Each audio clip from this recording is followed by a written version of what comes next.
Hello a student, welcome to Nirala study. तो प्यारे बच्चों, स्वागत है आपके परिवार निराला स्टडी पर। तो आइए हम लोग क्वेश्चन देखते हैं। क्वेश्चन बैंक का 2018 का ये क्वेश्चन है। एकदम धड़ाधड़ हम लोग क्वेश्चन को देखेंगे, आंसर को। ठीक है, देखिए सबसे पहले यहाँ पर क्वेश्चन क्या कह रहा है। पहला जो क्वेश्चन है, ध्यान दीजिए, कह रहा है कि सोडियम फ्लोराइड की जलीय घोल का विद्युत विच्छेदन कराने पर धनोद एवं ऋणोद प्राप्त प्रतिफल है। तो प्राप्त प्रतिफल इसमें कौन सा हो जाएगा? ऑप्शन नंबर डी, यानी सोडियम फ्लोराइड को। प्यारे बच्चों ध्यान दीजिए, ये सोडियम फ्लोराइड है और इसमें आपको क्या करना है? जल के साथ अभिक्रिया करा देना है।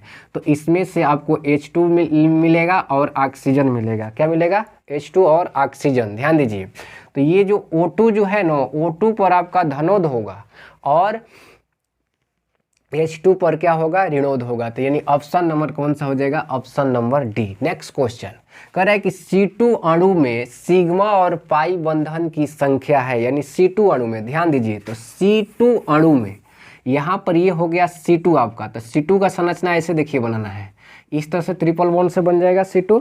ठीक है, ट्रिपल बॉन्ड से बन जाएगा। तो ट्रिपल बॉन्ड में हम लोग जानते हैं कि ऊपर होता है पाई या नीचे भी पाई, और बीच में क्या आता है? सिग्मा आई। तो एगो सिग्मा और दो गो पाई, एगो सिग्मा और दो गो पाई। देखिए कहीं ऑप्शन दिख रहा है, तो ऑप्शन नंबर कौन सा? B, option number B. तीसरा क्वेश्चन देखिए, कह रहा है कि अम्लीय जलयासन के दर का क्रम होगा। तो कौन सा होगा? यानी इसमें आपको दर का क्रम बताना है। तो देखिए ये यहाँ पर ऑप्शन नंबर कौन सा हो जाएगा? Option number A, option number A. यहाँ पर देखिए ये जो है अनुनाद है, तो कैसा अनुनाद है? तो डांसिंग रेजोनेंस है ये। ठीक है, डांसिंग रेजोनेंस। तो इसलिए हम लोग को 11 12 में भी नहीं पढ़ना है, ये आगे पढ़ना है। फिर भी इसमें दे दिया है तो आपको याद कर लेना है। अब देखिए कैसे याद करना है। यहाँ पर देखिए 2 कार्बन है आपको, और यहाँ पर 3 कार्बन। यहाँ पर 2 कार्बन एक मेन चेन में है और एक क्या है? साइड चेन में है। ध्यान दीजिए, साइड चेन में है। तो इसलिए अब इसका क्रम भी सीधा सीधा ही दे दिया है, यानी सबसे अधिक आपका क्या होगा? ट्रिपल, उसके 3 नंबर वाला, उसके बाद 2 नंबर वाला, उसके बाद क्या होगा? 1 नंबर वाला। यानी ऑप्शन नंबर कौन सा हो जाएगा? ए। नेक्स्ट क्वेश्चन कह रहा है कि किस अणु का द्विध्रुव आघूर्ण जो है शून्य है। तो शून्य किसका होगा? BF3 का, BF3 का। यानी BF3 का जो है आपका द्विध्रुव आघूर्ण क्या होता है? शून्य होता है। नेक्स्ट क्वेश्चन अब देखिए, कह रहा है कि लिथियम क्लोराइड NaCl और पोटेशियम क्लोराइड के विलयन का अनंत तनुता पर समतुल्यांक सूचलकता का सही क्रम आपको क्या करना है? बताना है। तो सही क्रम इसका देखिए कौन सा हो जाएगा? पोटेशियम, उसके बाद सोडियम, उसके बाद क्या? लिथियम। क्योंकि यहाँ पर आप थोड़ा सा बात को समझिए, जो त्रिज्या अनुपात होता है यानी चलकता जो होता है, चलकता, ध्यान दीजिएगा, चलकता जो होता है प्यारे बच्चों, ये क्या होता है? ये व्युत्क्रमानुपाती होता है किसके? त्रिज्या के। त्रिज्या के क्या होता है? व्युत्क्रम अनुपाती होता है। तो इसलिए ऑप्शन नंबर कौन सा हो जाएगा? ऑप्शन नंबर आपका हो जाएगा B number, option number B number. यानी जिसका त्रिज्या कम उसकी चलकता क्या होगा? जिसकी त्रिज्या कम होगी उसकी चलकता ज़्यादा होगा। ठीक है, और जिसकी चलकता ज़्यादा होगा उसकी त्रिज्या क्या होगी? कम होगी। तो ऑप्शन नंबर कौन सा हो जाएगा? बी। नेक्स्ट क्वेश्चन आप देखिए, 6 नंबर पर हम लोग आ जाते हैं। ठीक है, 6 नंबर क्वेश्चन पर आइए एकदम। अब यहाँ पर आराम से आपको 6 नंबर क्वेश्चन देखिए, पढ़िए क्या कह रहा है। 6 नंबर कह रहा है क्वेश्चन की ROH + CH2N2 इस क्रिया में निकलने वाला समूह है। निकलने वाला क्या है? समूह पूछ रहा है कि कौन सा समूह इसमें होगा। तो ध्यान दीजिए, ये रिएक्शन है। ठीक है, और इस रिएक्शन को आपको आराम से समझना है। इसको हम मिटा लेते हैं अब इधर। तब तक आप लोग बताइए कि इसमें कौन सा निकल रहा है। देखिए ध्यान से समझिए, यहाँ पर 6 नंबर क्वेश्चन में दिया है कि ROH और यहाँ पर क्या है? CH2N2 इस प्रतिक्रिया में निकलने वाला समूह है। तो कौन सा निकलेगा? यानी आपका निकलेगा N2। N2 गैस क्या हो जाएगा? बाहर निकल जाएगा। कैसे निकलेगा? यहाँ पर समझिए, जैसे ये R हो गया, OH हो गया, और प्लस में क्या? CH2N2। तो यहाँ पर देखिए N2, तो N2 को अगर हम लोग ऐसे भी कर सकते हैं ट्रिपल बॉन्ड से, तो अब ये बॉन्ड जो होगा ना यहाँ से क्या होगा, ब्रेक होगा। जब ब्रेक होगा और यहाँ से देखिए, यहाँ से आपका जो है ये नेगेटिव का, ये नेगेटिव हो गया और ये आपका क्या करेगा, पॉजिटिव का काम करेगा। ये हाइड्रोजन पॉजिटिव, ये नेगेटिव, तो ये इसके साथ आ जाएगा, तो यहाँ से आपका निकल जाएगा क्या, यानी बन जाएगा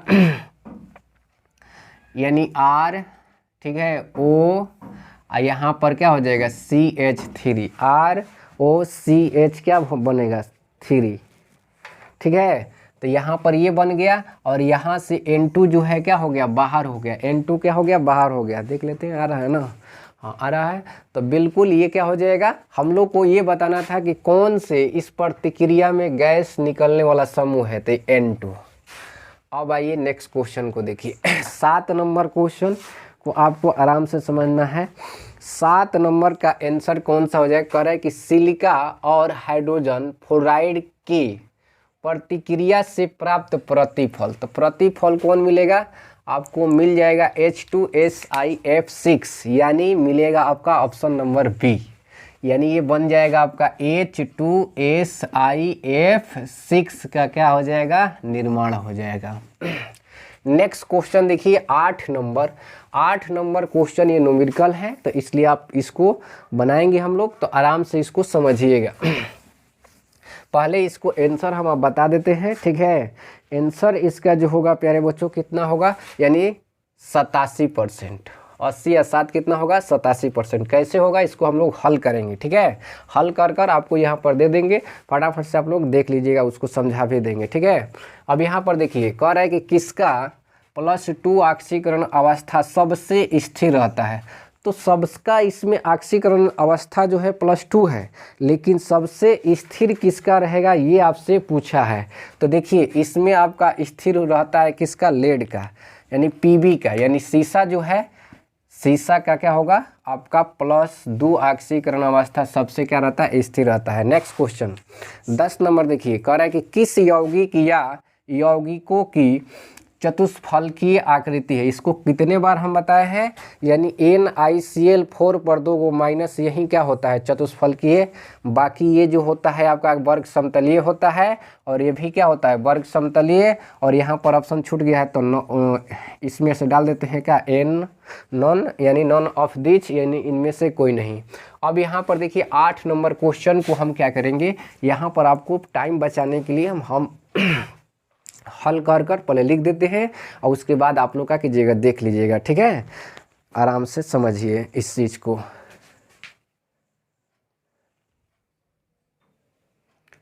तो प्यारे बच्चों क्वेश्चन नंबर 8 को देखिए आप हल, ठीक है। आप लोग के लिए, आपकी सुविधा के लिए पहले से ही हल कर कर हम रख दिए हैं, ताकि आपको जल्दी से समझ में भी आ जाए और ज़्यादा टाइम भी ना लगे, ठीक है। तो देखिए ये क्वेश्चन कर रहा था ना, अभी अभी हम लोग पढ़े हैं, ठीक है। 8 नंबर क्वेश्चन कर रहा है कि 0.1 m BaNO2 का होल ट्वाइस घोल का 1/2 गुणांक 2 पॉइंट कितना है, 7,4 है। 2 पॉइंट कितना है, 7,4 है। 2 पॉइंट कितना है, 7,4। क्वेश्चन को एक बार अच्छा से समझिए आप, ठीक है।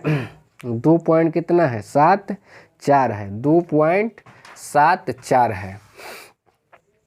तो ध्यान से समझिए, यहाँ पर बिल्कुल आराम से आपको समझना है।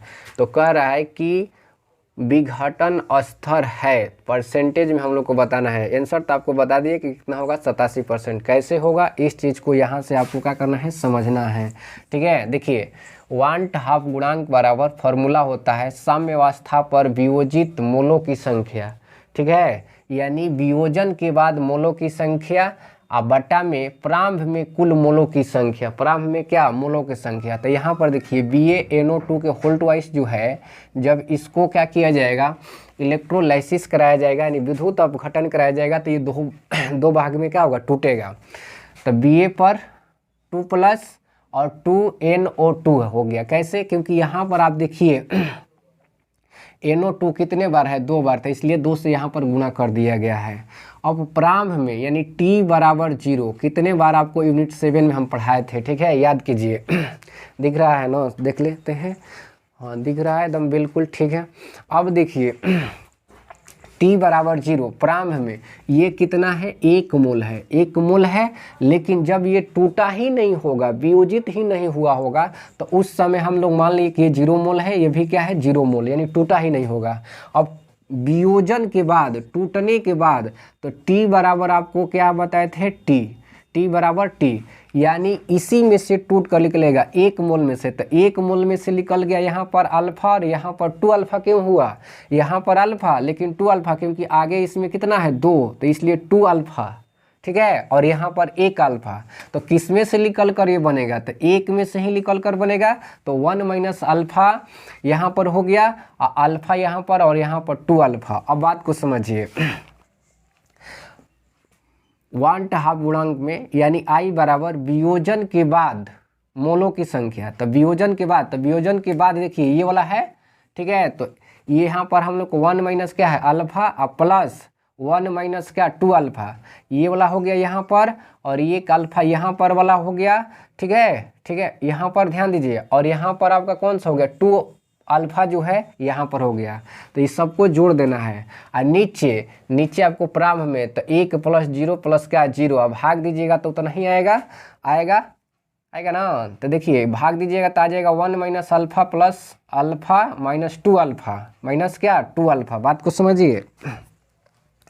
अब यहाँ पर इधर वाला हल कीजिए तो 1 माइनस क्या हो जाएगा 2 अल्फा बचेगा, कितना बचेगा 1 माइनस 2 अल्फा। अब यहाँ पर I का मान आपको दिया है 2.74, 2 पॉइंट कितना दिया है 74। अब 1 को इधर लाइए, तो ये प्लस में है तो इधर आएगा तो माइनस में, तो 1 घटा देंगे तो 1 पॉइंट कितना हो जाएगा 74 हो जाएगा। अब बराबर क्या हो जाएगा 2 अल्फा, तो अल्फा बराबर क्या होगा, यानी 1.74 अब बटा में क्या हो जाएगा 2 हो जाएगा। जब इसको काटिएगा तो ये कट जाएगा आपका 0.87 बार में, 0.87 बार में। अब परसेंटेज में किसी को लाना है, विघटन स्तर पूछ रहा है, तो अल्फा गुणे क्या 100, अल्फा गुणे 100, तो अल्फा का मान यहाँ पर देखिए इतना है कितना 0.87 और 100 से गुणा कर दीजिए। कभी भी चेंज करने के लिए, परसेंटेज में लाने के लिए आपको 100 से क्या कर लेना है गुणा कर लेना है, तो कितना आ जाएगा 87%। चलिए अब हम लोग नेक्स्ट क्वेश्चन पे चलते हैं, 11 नंबर क्वेश्चन पर। तो प्यारे बच्चों यहाँ पर क्वेश्चन नंबर देखिए आप कौन सा 11 नंबर में क्वेश्चन में क्या कह रहा है कि केनिजारो प्रतिक्रिया नहीं दिखलाता है, यानी कौन इसमें है जो आपको केनिजारो अभिक्रिया नहीं दिखलाता है। तो एक बात ध्यान रखिएगा, केनिजारो अभिक्रिया में यानी अल्फा हाइड्रोजन क्या होना चाहिए, विहीन होना चाहिए, विहीन। अल्फा हाइड्रोजन क्या होना चाहिए, विहीन। वही क्या करेगा केनिजारो अभिक्रिया दिखाता है, जिसके पास अगर अल्फा हाइड्रोजन नहीं रहेगा वो केनिजारो अभिक्रिया होता है। बात को समझिए, ठीक है। जैसे अल्फा हाइड्रोजन के मतलब क्या हो गया कि किसी भी क्रियात्मक समूह से, जैसे मान लीजिए यहाँ पर COOH हो गया, यहाँ पर आपका क्या हो गया CH3 हो गया, तो किसी भी क्रियात्मक समूह से जुड़ा हुआ पहला कार्बन अल्फा कार्बन होता है। कौन होता है, अल्फा कार्बन। और उस अल्फा कार्बन पर अगर हाइड्रोजन जुड़ा हुआ है तो हाइड्रोजन हो जाएगा, तो इसीलिए लिखा गया है क्या अल्फा हाइड्रोजन। तो अल्फा हाइड्रोजन क्या होना चाहिए, विहीन। तो देखिए कह रहा है कि केनिजारो प्रतिक्रिया नहीं दिखलाता है, यानी कौन नहीं दिखलाएगा, तो अल्फा हाइड्रोजन इसमें देखिए आ रहा है, क्योंकि ये है आपका क्या COOH एक क्रियात्मक समूह, यहाँ से जुड़ा हुआ पहला कार्बन अल्फा कार्बन होता है, और अल्फा कार्बन पर अगर हाइड्रोजन है तो अल्फा हाइड्रोजन हो जाएगा। लेकिन इसमें कह रहा है कि अल्फा हाइड्रोजन विहीन होना चाहिए, नहीं होना चाहिए, तो जाके क्या करेगा केनिजारो अभिक्रिया दिखलाता है। तो अब यहाँ पर ध्यान से समझिए, इसमें देखिए तो ये ऑप्शन नंबर कौन सा हो जाएगा, ऑप्शन नंबर आपका बी, आंसर बी हो जाएगा। और थोड़ा सा और इसको गहराई से आप समझने की कोशिश कीजिए। देखिए यहाँ पर फॉर्मल एल्डिहाइड दिया है, और फॉर्मल एल्डिहाइड का यहाँ पर हम फार्मूला लिख दिए हैं HCHO। तो अब ये क्रियात्मक समूह हो गया, तो इसके बगल में कोनो कार्बन है नहीं है, हाइड्रोजन है, तो अल्फा हाइड्रोजन नहीं होगा। अब यहाँ पर बात को समझिए, ये है आपका कौन सा क्रियात्मक समूह, क्रियात्मक समूह से जुड़ा हुआ पहला कार्बन आपका क्या होता है अल्फा कार्बन। तो ये तो इस तरह से बनता है, बेंजीन हो गया इस तरह से, इस तरह से आपका बेंजीन हो गया और यहाँ पर हो गया CHO, तो ये क्रियात्मक समूह। तो यहाँ पर कोई हाइड्रोजन है नहीं है, सिर्फ कार्बन है, ठीक है, तो इसलिए ये भी नहीं होगा। और ये आपका फ्यूरल का क्या होता है, फार्मूला है, ये संरचना भी बना दी है यहाँ पर, ध्यान से समझिए। तो ये क्रियात्मक समूह हो गया आपका, क्रियात्मक समूह से यहाँ पर कार्बन है, कार्बन अल्फा कार्बन हो जाएगा, लेकिन अल्फा हाइड्रोजन क्या है, विहीन है, यानी हाइड्रोजन यहाँ पर भी नहीं है, यहाँ पर लेकिन हाइड्रोजन है यहाँ पर। तो इसलिए आपका ऑप्शन नंबर कौन सा हो जाएगा, B, option number B. Next question कह रहा है कि कौन शून्य कोटि प्रतिक्रिया को दिखलाता है। आपको इस तरह से क्या करेगा, ग्राफ दे देगा, ये क्या है, ग्राफ है। तो शून्य कोटि की अभिक्रिया पूछा है, शून्य कोटि की अभिक्रिया, तो देखिए ये तो सीधा दर्शा रहा है, ठीक है, बढ़ते हुए चला जाएगा। फिर यहाँ पर देखिए ये भी क्या हो रहा है, बढ़ रहा है, ठीक है, इस तरह से। लेकिन ये आप स्लोप पढ़े होंगे, ढाल, ठीक है, तो यहाँ पर आप ढाल पढ़े होंगे कि इस तरह से स्लोप होता है, तो धीरे धीरे क्या होगा, घटेगा, तो ये क्या हो जाएगा, घट के शून्य हो जाएगा। तो ऑप्शन नंबर कौन सा हो जाएगा, ऑप्शन नंबर आपका सी, आंसर कौन सा होगा, सी हो जाएगा। अब देखिए नेक्स्ट 13 नंबर क्वेश्चन, प्यारे बच्चों ध्यान दीजिएगा। कह रहा है कि किस गैस का अवशोषण चारकोल के द्वारा सबसे अधिक होता है, यानी कौन ऐसा गैस है, ठीक है, जो कि आपको चारकोल ज़्यादा अवशोषण करता है, यानी शोषित करता है। तो ये हो जाएगा कार्बन मोनोऑक्साइड, जो कि जहरीला भी है, इसलिए चारकोल जो है, लकड़ी का कोयला जो होता है, इसको ज़्यादा क्या करता है, अवशोषित करता है, ज़्यादा अवशोषित करता है। चलिए अब हम लोग नेक्स्ट क्वेश्चन, आपको 14 और 15, ठीक है, ये 14 और 15 क्वेश्चन है जो कि न्यूमेरिकल है, पहले बना देते हैं, उसके बाद आप लोग समझ।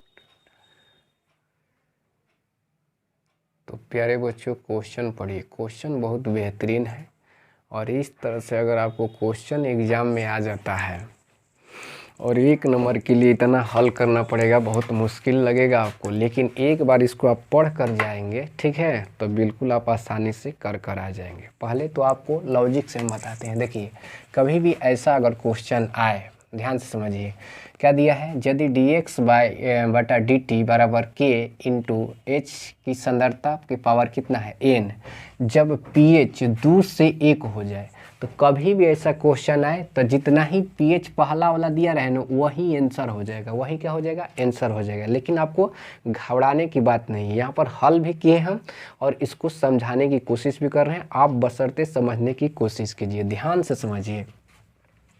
लेकिन आंसर इसका कितना होगा, 2, यानी ऑप्शन नंबर बी हो जाएगा। पहले तो ये बता दें आपको। फिर कह रहा है कि pH 2 से 1 करने पर प्रतिक्रिया का दर जो है कितना गुना हो जाता है, 100 गुना हो जाता है। कितना गुना, 100 गुना हो जाता है। तो अभिक्रिया की कोटि बताइए, अभिक्रिया के हम लोग को क्या करना है, कोटि बताना है। प्यारे बच्चों ध्यान दीजिएगा इस बात पर, ठीक है, और समझने की कोशिश कीजिए। अगर ये 5 नंबर के लिए सवाल आ जाए तो आपको बनाना ही पड़ेगा, लेकिन ये ऑब्जेक्टिव सवाल में आया है। अब बहुत टफ क्वेश्चन है ये, इम्पोर्टेंट क्वेश्चन भी है, इसलिए इसको आपको ध्यान से समझना है। समझिए पहले यहाँ से हम हल किए हैं, ये इधर वाला पार्ट है आपका उधर और ये इधर। तो देखिए pH 2 से 1 हो जाता है, pH जो 2 से कितना हो जाता है, 1, तो pH 2 और यहाँ पर 1। तो रेट कह रहा है कि रेट जो है पहले R था, अब कितना हो गया, R गुणे 100 हो गया, यानी 100 गुना हो गया। पहले R था, अब कितना हो गया, R गुना 100, यानी 100 गुना कह रहा है, दर की कितना, 100 गुना। तो पहले R के रेट से चल रहा था, अब क्या हो गया, R गुणे 100। अब देखिए यहाँ पर ध्यान दीजिए, रेट यानी R1 पर pH बराबर 2 लिए हैं, pH बराबर कितना, 2। तो pH बराबर ये फार्मूला ही होता है, pH बराबर माइनस लॉग H की क्या सांद्रता, H की क्या सांद्रता, ऐसे लिखा जाता है।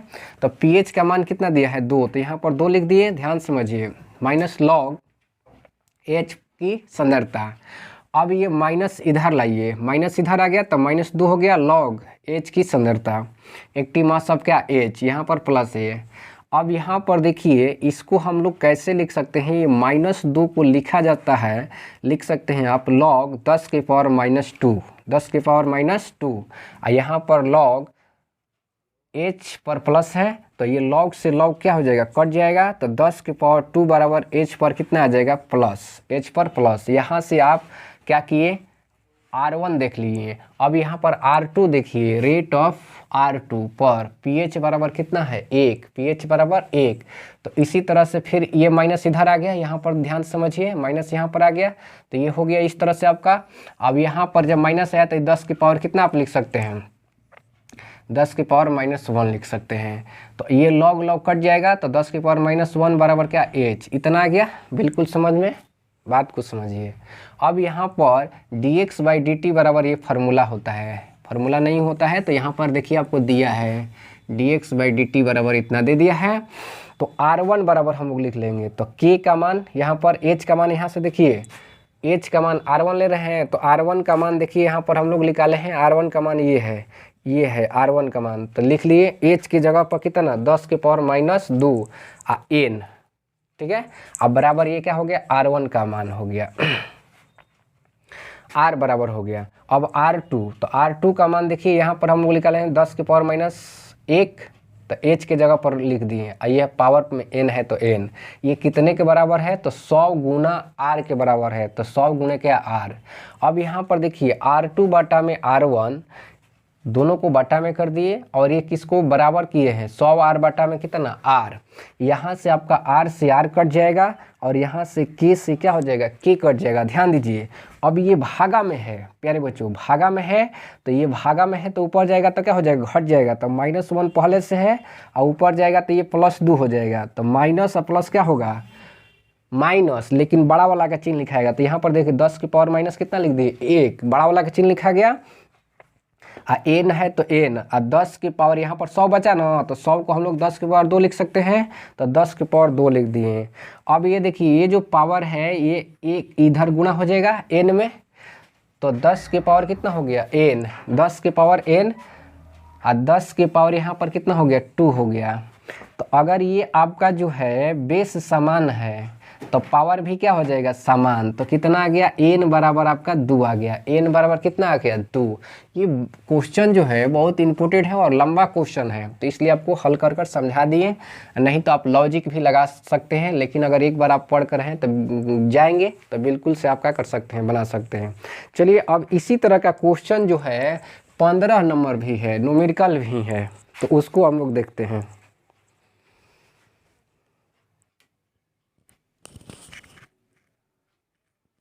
तो प्यारे बच्चों क्वेश्चन नंबर देखिए 15 नंबर भी आपका न्यूमेरिकल है। ये क्वेश्चन 5 नंबर में भी आ सकता है, लेकिन आया हुआ है कितने में, 2 नंबर के लिए। तो इसलिए आप इसको अच्छे से समझिए, आपका टाइम कम लगे इसलिए बोर्ड पर पहले ही बना दिए हैं, अब समझना है सिर्फ। देखिए कह क्या रहा है कि बेरियम सल्फेट के संतृप्त घोल का समतुल्य सुचालकता 400 ohm metre inverse centimetre cube equivalent inverse और विशिष्ट सुचालकता इतना दिया है, तो आपको BaSO4 यानी बेरियम सल्फेट का KSP निकालना है, यानी ASP निकालना है। K का मतलब 1000 हो जाएगा आपका, ठीक है। SP का मतलब क्या हो जाता है, बिलियाता होता है, बिलियाता निकालना है, बात को समझिए।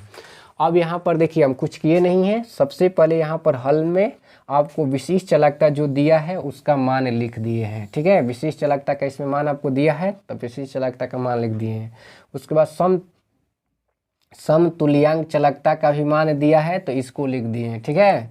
अब ये मोलर चालकता बराबर प्यारे बच्चों फार्मूला होता है n फैक्टर गुणे समतुल्यांक या समतुल्य चालकता, जिसको हम लोग रिप्रेजेंट करते हैं ऐसे, यानी खुला, जैसे डेल्टा हम लोग लिखते हैं ना, इसको खुला रखना है EQ से, इसी को पढ़ा जाता है क्या, समतुल्य चालकता। अब देखिए बेरियम सल्फेट प्यारे बच्चों बात को समझिए, बेरियम सल्फेट जो आपका है ये जब इलेक्ट्रोलाइसिस इसको कराइएगा तो ये 2 भाग में टूटेगा, बेरियम पर 2+ और सल्फेट पर 2 क्या होगा, माइनस। तो यहाँ से हम लोग क्यों इसको तोड़े, क्योंकि आपको n यहीं से पता चलेगा, जितना इस पर पावर दिया रहेगा वही क्या हो जाएगा, n हो जाएगा, क्या हो जाएगा n। तो यहाँ से n निकालने के लिए अब यहाँ पर देखिए डेल्टा m, ठीक है। अब इसका हम लोग फैक्टर पता करते हैं, यानी मोलर चालकता। तो मोलर चालकता 2 गुणे कितना 400 दिया है, यहाँ आपका इसका मान समतुल्यन चालकता का मान देखिए यहाँ पर दिया है कितना 400, 400 से गुणा कर दिए तो कितना हो गया 800 हो गया। ठीक है, अब ये पूछ रहा है कि बेरियम सल्फेट की विलयता यानी BaS4KSP। तो आपको क्या करना है, बिल्कुल सिंपल से भाग दे देना है, यानी 8 × 10 के पावर कितना -5। ये देखिए ये है ना विशिष्ट चालकता में आपको भाग देना है। किससे भाग देना है, तो 800 से भाग दे दीजिए, ये वाला जो निकला है फैक्टर निकला है उसी से भाग दे दीजिए। तो इससे हम लोग क्या करते हैं, भाग दे देते हैं। तो जब भाग देंगे यहाँ पर तो बात को समझिए। पहले तो ये 2 0 से 2 0 आप काट लेंगे, आराम से कट गया, 2 0 से 2 0 कट गया। उसके बाद ये 8 से 8 आप काट दीजिए, तो यहाँ पर 10 बचा, तो यानी 10 के पावर 1 बचा हुआ है। तो गुणा में पावर को जोड़ेंगे तो घट जाएगा, तो 10 के पावर कितना आ गया 4m²। अब इसी को हम लोग लिख सकते हैं 1 × 10 के पावर -4 m²। तो ऑप्शन नंबर देखिए इसमें कौन सा हो जाएगा प्यारे बच्चों, तो ऑप्शन नंबर आपको डी नंबर में देखिए, ऑप्शन नंबर कौन सा हो जाएगा डी। अब चलिए हम लोग नेक्स्ट क्वेश्चन पर चलते हैं, फटाफट से इसका स्क्रीनशॉट लीजिए और वीडियो अच्छा लगे तो लाइक शेयर, और चैनल पर नए हैं तो चैनल को सब्सक्राइब भी कर लीजिए। चलिए नेक्स्ट क्वेश्चन पर चलते हैं।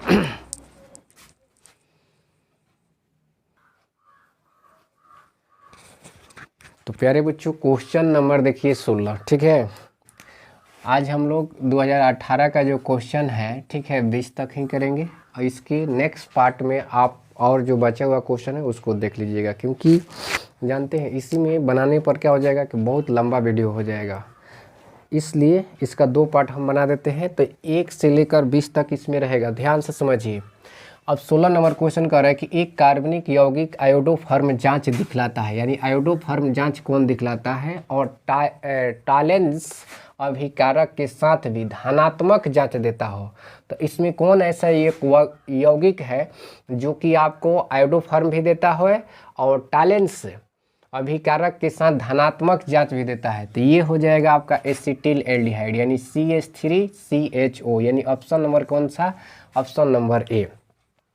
17 नंबर क्वेश्चन देखिए, 17 नंबर क्वेश्चन कह रहा है कि IUPAC नाम, यहाँ पर हम इसका ऑप्शन नहीं लिखे हैं तो आप लोग ऑप्शन मिला लीजिएगा, इसका हम नाम लिख देते हैं, डायरेक्ट आंसर है। ठीक है, ध्यान से समझिए। तो इसका आंसर हो जाएगा प्यारे बच्चों हाइड्रोजन। पहले आपको पता है कि बड़ा कोष्टक के जो बाहर है उसी को लिखा जाता है, तो ये हो जाएगा आपका हाइड्रोजन। ठीक है, हाइड्रोजन। अब यहाँ पर देखिए Cl कितना है 6 गो, तो 6 के लिए क्या होगा हेक्सा, तो He1 से हेक्सा हो गया। और Cl का क्या होता है क्लोरो, तो यहाँ पर हम लोग लिख देंगे क्लोरो, यानी हेक्सा क्लोरो। बात को समझिए, हेक्सा क्या हो गया क्लोरो। अब इसका केंद्रीय धातु का नाम लिखना है, तो केंद्रीय धातु के बगल में अगर कोई ऋणात्मक लिगेंड रहेगा तो बताए थे उसके नाम में क्या लगेगा NAT लग जाता है, प्लेटिनेट हो जाएगा। क्या हो जाएगा प्लेटिनेट। तो देखिए प्लेटिनेट आपको लिखना है, तो PLA प्लेटिनेट ATE। प्लेटिनेट क्यों लगा, प्लेटिनियम में प्लेटिनेट क्यों लगा, क्योंकि ये केंद्रीय धातु के बगल में क्या है ऋणात्मक लिगेंड है। अब इसका रोमन में लिख देना है क्या, ऑक्सीकरण संख्या केंद्रीय धातु का। तो देखिए 6 रुपया के Cl के काम था, तो 2 रुपया तो हाइड्रोजन ही दे देगा, तो अब प्लेटिनियम कितना देगा, तो अब आपको प्लेटिनियम दे देगा 4, तो इसलिए रोमन में आपको क्या करना है 4 लिख देना है। अब ये इसका नाम हो गया हाइड्रोजन हेक्सा क्लोरो प्लेटिनेट 4। तो ऑप्शन नंबर आपको ए में ही मिल जाएगा, अगर क्वेश्चन बैंक देखिएगा तो ए में मिल जाएगा। ठीक है, अब चलिए हम लोग चलते हैं 18 नंबर क्वेश्चन पर। 18 नंबर क्वेश्चन का भी हमने क्या किया है, ऑप्शन नहीं लिया है, डायरेक्ट आपको हम आंसर ही लिख देते हैं। ठीक है, आंसर ही लिख देते हैं, आपको आंसर पता चल जाएगा कि कौन है इसमें। तो इसका हो जाएगा Hg। ध्यान समझिए, Hg आप लोग क्वेश्चन बैंक रख लीजिएगा, HgNH2 का क्या हो जाएगा होल ट्वाइस, ये जटिल यौगिक होता है और यहाँ पर क्या हो जाएगा Cl हो जाएगा, क्या हो जाएगा Cl। यही क्या करता है व्हाइट PPT देता है, यानी क्या कह रहा है कि मर्क्यूरिक क्लोराइड अमोनिया गैस से प्रतिक्रिया कर उजला अवक्षेप बनाता है। तो उजला अवक्षेप कौन देगा, यानी ऑप्शन नंबर, अगर आप लोग क्वेश्चन बैंक देखिएगा तो क्वेश्चन बैंक में आपको मिल जाएगा ऑप्शन नंबर कौन सा, डी। ऑप्शन नंबर इसका कौन सा हो जाएगा, डी हो जाएगा 100%। अब आइए 19 नंबर क्वेश्चन। 19 नंबर क्वेश्चन का भी हमने क्या किया है, ऑप्शन नहीं रखा है, डायरेक्ट आंसर आपको हम बताते हैं, ठीक है, ताकि टाइम कम लगे, क्वेश्चन बैंक से आप लोग मिला भी सकते हैं। तो 19 नंबर का देखिए आंसर क्या होगा, बिल्कुल आपको आराम से समझना है। तो 19 नंबर का, ठीक है, ऑप्शन नंबर ए ही होगा। ऑप्शन नंबर क्या होगा, ए होगा। इसका आंसर हो जाएगा CH3 CH2 और क्या X। ये ऑप्शन आपको मिलेगा क्वेश्चन बैंक के साथ, आप लोग देख लीजिएगा, ज़्यादा ऑप्शन लिखने पर भी टाइम ज़्यादा लग रहा है, ठीक है। तो CH3 CH2 X कह क्या रहा है, क्वेश्चन एक बार पढ़कर आपको बताते हैं। कौन एल्काइल हैलाइड सिर्फ SN2 जलयासन क्रिया विधि का अनुसरण करता है। तो SN2 का मतलब भी आप लोग जानते होंगे, SN2 का मतलब होता है द्विअणुक नाभिक स्नेही प्रतिस्थापन अभिक्रिया। अगर यहीं पर हो जाएगा SN1 तो एक अणुक नाभिक स्नेही प्रतिस्थापन अभिक्रिया होता है। तो यहाँ पर ऑप्शन नंबर कौन सा हो जाएगा, ऑप्शन नंबर आपका ए हो जाएगा। अब आइए 20 नंबर क्वेश्चन को आप लोग पढ़िए, ठीक है। देखिए इस तरह से आपको अभिक्रिया दिया है कि ये बन रहा है, इस प्रतिक्रिया का अर्ध आयुकाल प्रतिक्रिया की सांद्रता से स्वतंत्र है। तो N2 गैस का आयतन 10 मिनट के बाद 10 लीटर एवं प्रतिक्रिया के संपूर्णता पर 100 लीटर हो जाता है। क्या 100 लीटर हो जाता है। प्रतिक्रिया की दर मिनट की इकाई में आपको बताना है। तो देखिए इसका ऑप्शन इसका भी होगा ए। कितना होगा, यानी 2.303 और बट्टा में आपका कितना हो जाएगा 10। तो ऑप्शन नंबर कौन सा हो जाएगा, ए। चलिए आज के सेशन हम लोग यहीं तक रखते हैं, इसको फटाफट से आप लोग क्या कीजिएगा, रिवीजन कर लीजिएगा। अगले नेक्स्ट वीडियो में यानी पार्ट 2 में इसका 2018 का और क्वेश्चन आपको देखने को मिलेगा।